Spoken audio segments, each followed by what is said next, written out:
Hi, everyone. Welcome to Everyone Has a Voice. And so today I'm here with Steve. How did you pronounce your last name again? DeVane. DeVane. Wanted to make sure I got that right because, of course, a lot of people don't pronounce my name correctly. So, welcome, Steve. How are you today? I'm doing great. I appreciate you having me, and it's good to be here. I am so excited to chat with you today. So, the first question I wanted to ask you is what is one interesting thing about you that makes you you? Well, that is a great question. I could, I can name a couple of things, but I will say, and I think this, I don't know exactly how quirky this is, but I think it's pretty quirky. Um, every time I have been to, you've probably taken personality test, right? You know, there's four personalities and stuff. Anyway, every time I've gone to one of those, like it's been like three or four times, the person leading it almost always says something like, you will have one dominant personality and the others will be less. I always come up with two that are almost even exactly. and those are, the personality that likes to analyze things and the personality that likes to help people or be friends with people. And so it's been interesting to me to start off with. Like I say, I've never asked anybody about it because I've been worried they would give me a weird look and say it's not supposed to happen. But I've it's been interesting to me lately. It's really come home to me how that has fit into my life, how it fit into my career, and how it really has kind of worked to my advantage. So that's kind of it. I'm half and half of, the other two I'm lower in. Like I'm usually about 40 to 35% of one, either the analytical person or the friendly family help people person, and 35 of the other. So and then I'm usually like 15 or 10 of either the other two, which are like people who like being in charge and people who like to have fun. So Well, I'm definitely not someone who wants to be in charge. I'm just saying. I'm 100% that. I'll do it if absolutely forced, but you know. Well, there you go. Yeah. So before you were an author, you were a reporter. Can you tell me a little bit about that? That's right. That's right. I spent about 35 years as either a reporter or an editor, or at times I was kind of both. And so I the thing that got me, and it was kind of a crazy way to get there, because I went to college intending to go to law school, decided I didn't want to go to law school, then went from there to a seminary. And it was in seminary I worked at the school paper, and that's where I got kind of charged up on newspaper writing. And so I started my career never having taken a journalism class in my life, and kind of started small papers and worked my way up. And what really um, I liked about it was, and I'm not the one who came up with this phrase, that newspapers write the first draft of history. And so that's what I really, enjoyed. And early in my career, I was very, very, the thing that got me going most was like getting scoops and, getting big stories. And towards the end of my career, I was really more interested in, really what I got the most satisfaction out of was writing stories about people who are making a positive impact in the world. And that's kind of what, led me into to being an author. And I left the newspaper last year, and then I spent about 6 months writing the book. And so that's what newspapers are really, were really good to me. But I was, it was just time for me, to make a change. That's a really interesting roundabout way of becoming a journalist. I have to say. Interesting. Although I'm a person who accidentally wrote a book, so I am not one to talk. So Right. Right. Well, when I was in seminary, I became absolutely convinced that I wasn't called, to be a pastor because it was just terrifying to be in that kind of situation. And so it worked out well. Because you don't want to be in charge. We got it. That's right. There you go. So, what are you particularly passionate about or focused on, and why? Yes, that is what I'm the most charged up about now, and I have been, pretty much since I left the newspaper, is helping people navigate midlife to get, and really beyond navigate to making midlife their best life, because that's what when I was in my 40s and 50s, I discovered I actually woke up one morning, feeling I was sore but I hadn't done anything recently to to justify feeling sore, and I remember vividly thinking that, I guess I'm just going to feel worse and worse as I get older and older. And that was a terrifying and depressing thought, that I was never going to never have the energy that I had when I was younger. And so I kind of, after a couple of months of just kind of wanting to crawl into a ball and, and being in denial, I set about trying to do something about it.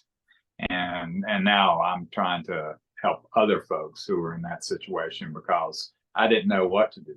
And so I'm trying to teach folks kind of the framework that I used to it really was transformational. I really feel like it transformed my life.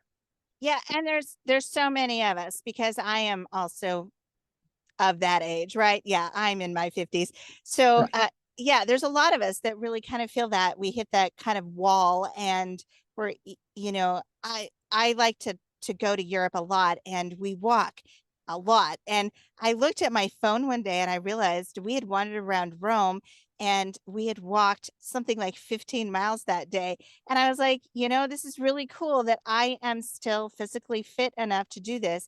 And part of it is because, I eat right and I do exercise a lot. But I know a few years ago, I was kind of at this point where I wasn't sure I could, because I hit that where you're saying, I woke up and I ached everywhere. And you kind of have to shift your mentality at some point when you hit midlife and realize, okay, there are just certain things. What is wrong with me? Right. Yes. So I guess this is why this kind of answers our next question, right? What inspired you to write your book is this whole journey of transitioning, right? Yeah. Yeah, that's exactly it. It happened for me, after that morning. It was kind of like an off the cuff comment to my daughter. She was running a 5K race, and I went down to kind of volunteer to help, people. It was in a neighborhood near our house, and I was the person who kind of let people who were coming into the neighborhood know that there was a 5K race going on. And so after it was over, we were just standing around, and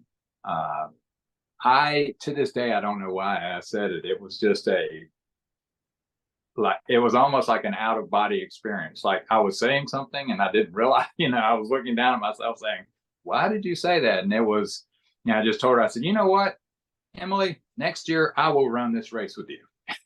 And so I hated running. I hated running. When I was in college, my roommate was a runner and he was always trying to get me to go running with him. And I went like, no, I hate it. I don't want to do it. I don't know why anybody does it. But so that's what kind of got me started. And I eventually did run that race the next year with her and finished it, which was my goal. And since then, I've run 2 half marathons and a bunch of 5Ks, and I really love running. It's you just never know. But that's why I wrote the book, because that was like I say, it was almost an accident for me. And so that's what I wanted to help people kind of say, well, this is how I did it, and this is how you can do it. This is how you can improve your midlife and kind of get through it like that. So.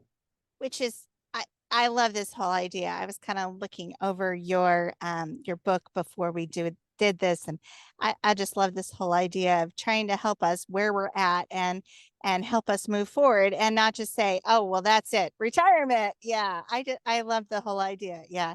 So so what's next? Do you have any future projects in the works?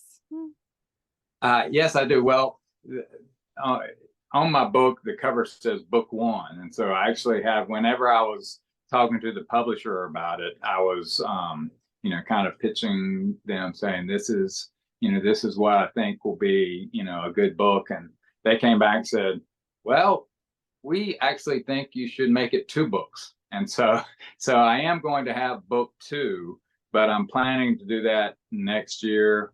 But the main thing I'm doing right now is, it occurred to me, I don't know how it is with you, but numerous times I've read a book, a kind of a how-to or a self-help book, and I said, oh, wow, that's really great information. I'm going to put that into practice. And then I forget about it and I never do. So I am working on courses and workshops and coaching to help people take the lessons in my book and put it into practice. And that's what I finished the first course, which is called Regret-Free Living. And it's kind of all geared about, because that's one of the things I think that I was most concerned about, was getting to the end of my life or closer to the end of my life and going like, well, I wish I would have done this.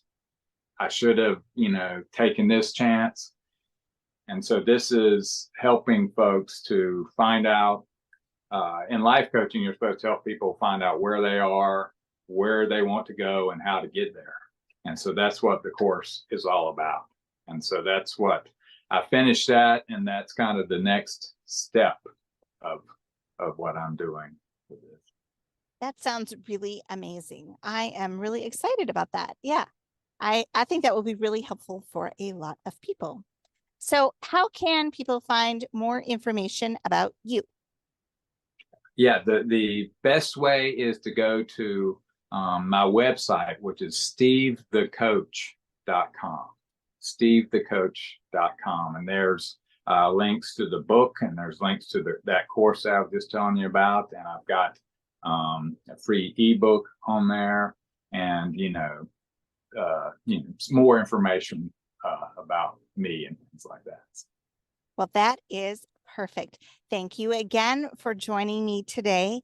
And I will put all that information at the bottom for people to easily access it. I appreciate that. And it's really has been great talking to you. And I appreciate learning more about you. I've been listening to some of your, I was listening to a podcast you were on earlier, and I appreciate everything you're doing to make the world a better place. I can tell that you're doing that. Yeah, I have been doing a lot of advocacy for homeless for years, and so yeah, that's my big passion. So yep. Well, I appreciate that, and I appreciate you doing that, and we can have another conversation about that sometime. Sometime, yep.